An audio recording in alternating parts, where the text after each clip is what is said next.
بسم اللہ الرحمن الرحیم نحمدہ و نصلی علی رسول الکریم۔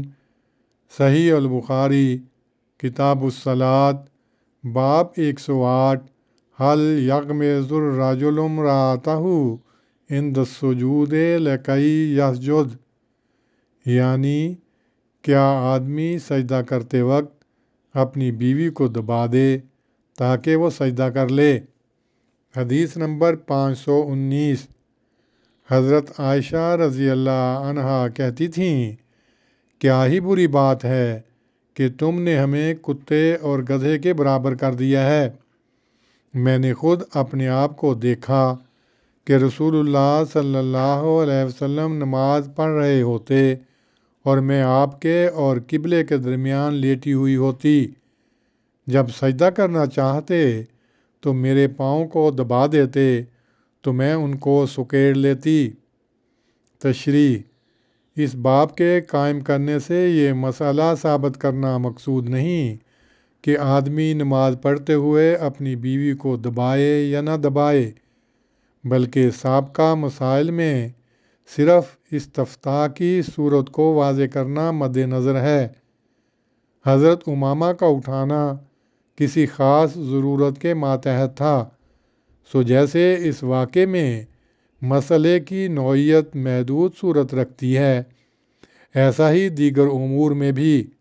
نیز ایک اور مثال دی گئی ہے جس میں نماز پڑھنے والے کی توجہ میں کم و بیش فرق پڑ سکتا ہے۔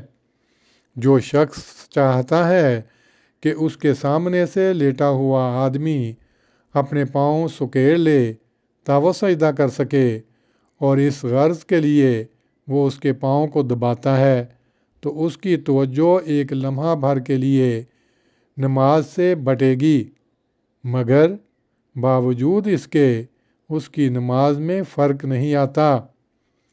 حل یغمز الرجل امرأتہ عند السجود باب کے عنوان کو استفتاء کی صورت میں پیش کر کے در حقیقت ان فقہا کو ایک جواب دیا ہے جو عمل قلیل اور عمل کثیر کی فضول بحثوں میں جا پڑے ہیں اور بات بات پر مسئلہ بنا دیا ہے۔